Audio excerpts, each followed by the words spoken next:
I'm female, 20, and ever since my parents separated and my mom walked out on us, my relationship with my dad, male, 50, has gotten worse and worse. Instead of parenting me as an 8-year-old who suddenly didn't have a mom, dad turned to drinking 24/7 and left me to raise myself. I was unable to make friends because we lived in a crappy airstream, and Dad didn't do a single thing to help us save or get us out of our situation. And things only got better when I started parenting him as I turned into a teen.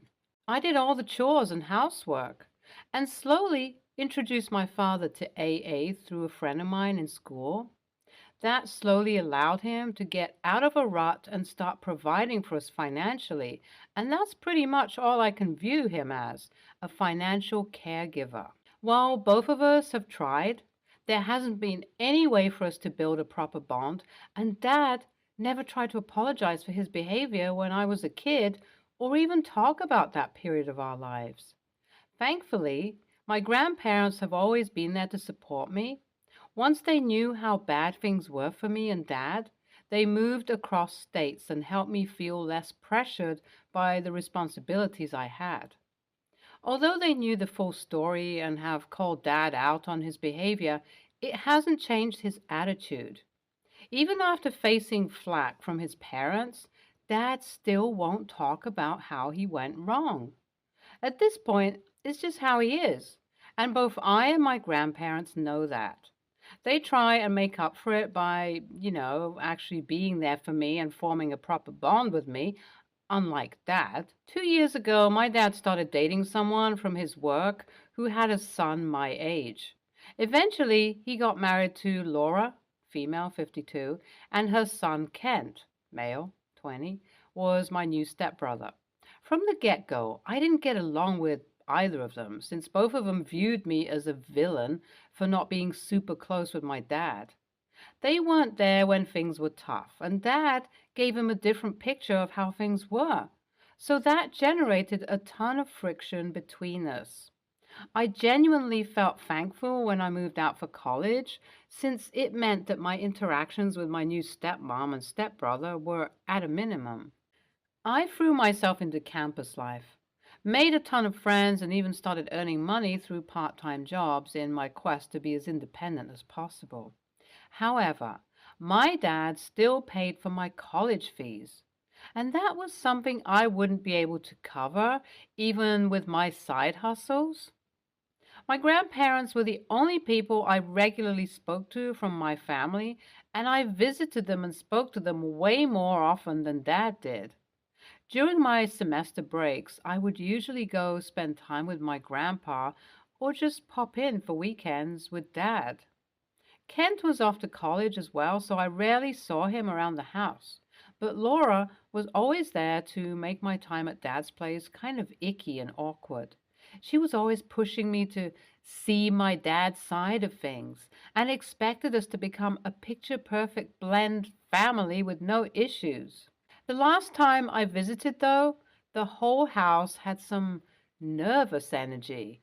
Kent was also there with some girl I didn't recognize, and he looked extremely sheepish. Dad and Laura had a lot of private conversations with him and this girl, who turned out to be Kent's girlfriend, and any time I was around the house, it looked like they were one step away from an argument. I didn't care about what was going on, though, until I found out through my dad. He asked me about how my college was going and what my plans were, and I filled him in, feeling more than a little surprised that he was bothering to interact with me. Then I found out why. He started by saying, "OP, it's clear that you're super talented, but I'm not sure if college is the right place for you." When I asked him what he meant, he said, "Well, there's a position open at the company I work at. Maybe it would be best for you to get some real-world experience under your belt and then rejoin college a few years later. You can freeze your degree, can't you?" I replied, "Yeah, Dad, I can, but I don't want to. What's the issue?" That's when I found out that apparently Our family was going through some money troubles, and my college fees were the biggest expense. Dad wanted me to drop out and work because it would bring in some income for me and reduce the expenses for the family. This revelation came out of left field for me because I had no idea that things were that bad. I didn't want to leave my college life, but at the same time, I knew it was wrong for Dad to foot the bill if money was tight. I did agree and had an email ready to be sent to the dean explaining my situation. Looking back on it, I thank my stars that I didn't send that email though, because I found out through sheer luck that our family was doing absolutely fine in the money department. Dad just wanted to use my college fees for the down payment for Kent's house. My stepbro was scrolling on Zillow, and when I asked him about it, he said, "Didn't you know? I got my girlfriend pregnant, and Mom said that it would be best for me to live in a house so that we could raise a proper family together. The whole family is chipping in for this, and I'll pay them back later." I immediately hollered for Dad and asked him whether this was the reason I had to drop out of college. After beating around the bush, he finally said, "Yes, OP, and I didn't want to tell you because you don't treat Kent like your brother. I knew you would say no." I was so hurt by how Dad and Laura were willing to throw away my education and force me to work just so that Kent could deal with the consequences of his actions in a cushy house. I called my grandparents and asked to stay with them for the remainder of the semester break. Obviously, they were livid at what Dad did. And I guess my grandpa had enough. He took me with him to his lawyer and added a codicil, lawyer speak for an addendum, I guess, which removes Dad as a beneficiary of any sort and makes the inheritance go directly to me. It turns out that my grandparents have saved up quite a bit of money. Now, I know this was petty, but I asked Grandpa if I could get a copy of the will and show it to Dad. He was also pretty sick of his son's behavior, and so he agreed. After a couple of weeks, I went over to Dad's and gloated about how his actions have cost him an inheritance, and also said that my grandparents were willing to see me through college, basically negating any need I had for him in my life. He was shocked and immediately called his parents. When they confirmed what I had said, he was crestfallen and said that he didn't want to see me anymore. Now, I kind of feel like an a-hole for my actions and burning all bridges with my dad. Should I not have shown him the new will? Update 1. I spoke to a few of my friends from college about it after cooling down, and I do think that it was unnecessary for me to go to Dad and gloat like that. Even my grandparents feel a little remorseful, and it didn't give the sense of closure that I had expected. Dad has not contacted either me or his parents and seems to have just lost all touch with us. I don't even know whether I should view that as a good or bad thing. The emotional baggage of our past and the fiasco with Kent do make me feel like he was too toxic to bother any kind of relationship with. At the same time, I can't get the look on his face when I said I don't need him anymore out of my head. Am I being a pushover or too soft? I don't know. I guess I'll have to live with the choices I made. Update 2. A lot of things have happened fast, so I'll go over them in order. First, Dad came to his parents' house and asked to speak to me privately. Then he apologized to me for not being there when I was a kid, and even more for lying to me about money. He said that he would like to pay for my college if I was okay with it. Naturally, I was a bit taken aback by his full 180 degree and wasn't comfortable with him paying for my college just yet. Next, he called his parents into the room and said that he was filing for divorce from Laura. We were all shocked at this and asked him why. And he said, "She was the one who was forcing me to buy Kent a house. She made me choose between you and her, and I'm ashamed to say I tried to have both by lying to you about money problems. OP, I know I haven't been the best dad, but seeing you cut me off has made me realize how important you are to me. It was clear that my dad had an epiphany of some kind, but I wasn't ready to fully trust him. My grandparents were glad to see their son on the right path, though, and they readily accepted him. Thankfully, my dad understood that he'd have to put in the work before I could rebuild a relationship with him, and he didn't immediately push for forgiveness. Update 3. For everyone DMing me, yes, I was able to go back to college without any issues. My grandparents have been super supportive, and Dad is currently going through his divorce with Laura. I speak to him and spend some time with him, and things between us are slowly improving. I think he wants to change, and I'm not going to hold on to my past to deny a possible bond with my dad. It won't be easy, and we'll both have to grow together. But I feel like it's going to be possible for the first time in my life. YTA, but only for the gloating. In everything else, you are not the AH. I understand treating your dad with caution, especially considering how he was so quick to listen to his new wife, as opposed to his daughter. Even if he realized he was wrong, there's still a lot of groundwork that needs to be done before he can become trustworthy. NTA, your dad was willing to screw you over to keep his wife and stepson happy. The only thing that concerns me is that he had his epiphany after knowing he wasn't receiving any inheritance. IMO, you shouldn't have mentioned that at all and seen how he reacted. Next story. I'm 16, female. My school recently held a bake sale for our school sports teams, expecting we wouldn't actually make any money. The day before the bake sale, our vice principal decided that we would be assigned a dessert, and of course, we got the short end of the stick. The football team were chosen to make chocolate chip cookies, while we were told to make raisin cookies. My friend Miranda, 17, female, and her mom spent hours that night making the cookies from scratch. They ended up making 52 cookies in total.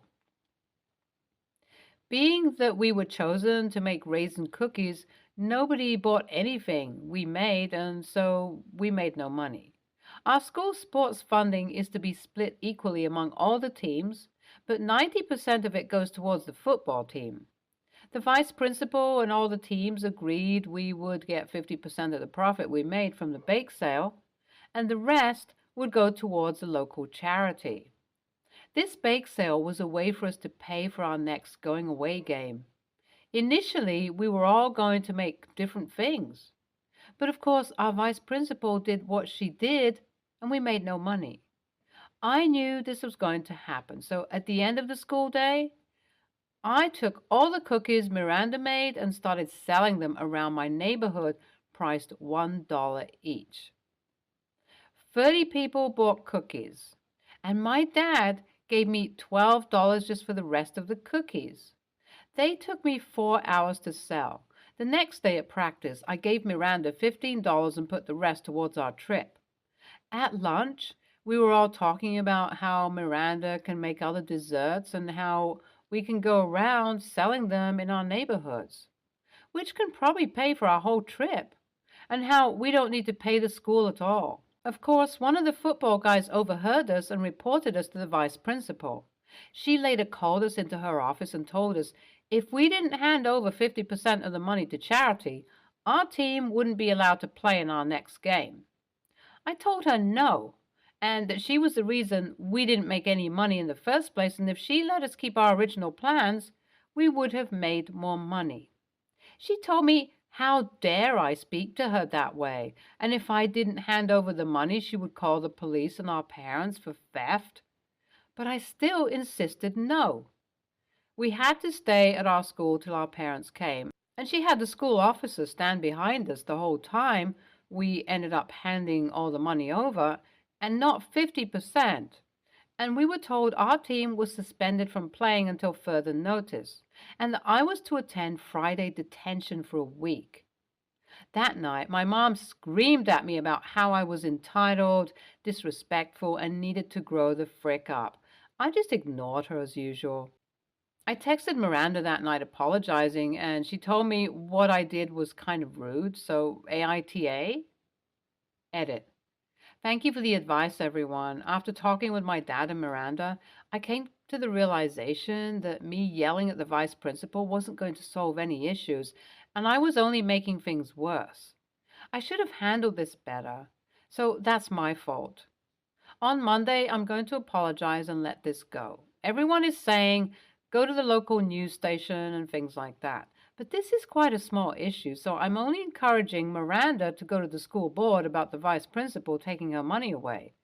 Other than that, I'm staying out of this. Edit 2. Some people think I just stole the cookies or snatched them out of Miranda's hands. I didn't. I asked her, and she said it was fine. NTA, if they weren't sold at the bake sale, I don't think they have to go to the same place. You were just trying to get your team more money. I'm kind of curious as to why Miranda is mad, though. Were your other teammates upset? NTA, this is why I never participated in school bake sales. Because they always took the money for football and none to the arts, such as the band, such as the choir. If the items did not sell in the bake sale and then you were told to take them home, they're yours to do with what you want. If you guys wish to sell them and just use it for your team, I see no problem in it. Next story. I, 18 NB, have been working at a plant nursery store for about 3 years now. I really enjoy my job, even though I'm only being paid minimum wage. The store is quiet most of the time. My manager is super chill, and my coworkers are all fantastic. I've never had a problem with anyone up until now. One of my coworkers, Brian, 30-ish male, and I worked in the same area of the nursery and talked, bantered regularly since he was hired last summer. We have some of the same interests and got along really well. Brian is disabled. I don't know which disability or disabilities he has, but they seem to be cognitive based. He has an attendant who can only work 8 a.m. till 1 p.m. on weekdays, and once I started school and switched to only working Sundays, we didn't see each other until I graduated. On my first day back full time, he was very excited to see me and hugged me when I came in. I don't like being touched at all for personal reasons, so I was a little out of it and didn't say anything. This was the first time he's tried to hug me too, so I wasn't expecting it. We talked a bit afterwards and parted ways. A little later into the day, we ran into each other and Brian hugged me once more. This time I pulled out of it and asked if we could high five instead, since I know he does that with other coworkers. He looked dejected, but said all right, and we high-fived to seal the deal. An hour after that, he hugged me once more, and when I said, "Oh, no thanks," he replied, "I don't care," and held on to me before kissing me several times on the cheek. I got out of the hug and had a bit of a panic attack in the washroom before going home early. I really don't like being touched. The next day, same thing. I tried several times to communicate and practice our high five technique, but he showed no interest and kept hugging. I spoke with his attendant, she hadn't been present when this happened, and asked if she could speak with him, but she brushed me off and said he hugs her all the time. I explained why I didn't like it, but she didn't seem to care. The whole situation ended up being extremely taxing on my mental health, and I dreaded going to work the next day. When it eventually happened again the following morning, I went straight to my manager and explained the situation. He said he understood completely and that Brian's behavior was unacceptable, etc. My manager ended up talking to him and the attendant and gave them some kind of warning. Afterwards, the attendant took me aside and said I shouldn't have reported Brian because he didn't mean anything by hugging, kissing me, and that's just how he communicates affection. I said he still invaded the boundaries I set and that I was uncomfortable regardless. She called me cruel and discriminatory before walking away. AITA? Edit. Thank you all so much for your comments, advice, and insightful feedback. This morning, I informed my manager of what Brian's attendant told me after their meeting. He said he will investigate the matter with her agency. I'm working the registers indoors in the meantime since I didn't think it would be good to have Brian move instead. I made sure to wave to and greet him when I came in, and he waved back. His attendant seemed to be ignoring me. NTA, go back to your manager and report what the attendant said to you. The attendant's job is to help Brian get by in the adult world, and that includes abiding by basic workplace rules like don't touch your coworkers, especially if they've asked you not to. If he's not capable of following this rule, he doesn't get a pass for his disability and he gets fired. And quite frankly, that means the attendant needs to be fired too. NTA, he was completely ignoring the boundaries you set and making you uncomfortable. Brian acknowledged that you didn't want to be hugged when he said, I don't care, and hugged you anyways, meaning he knew you didn't want it, but chose to disregard that. Stay tuned for more stories from our girl relationships.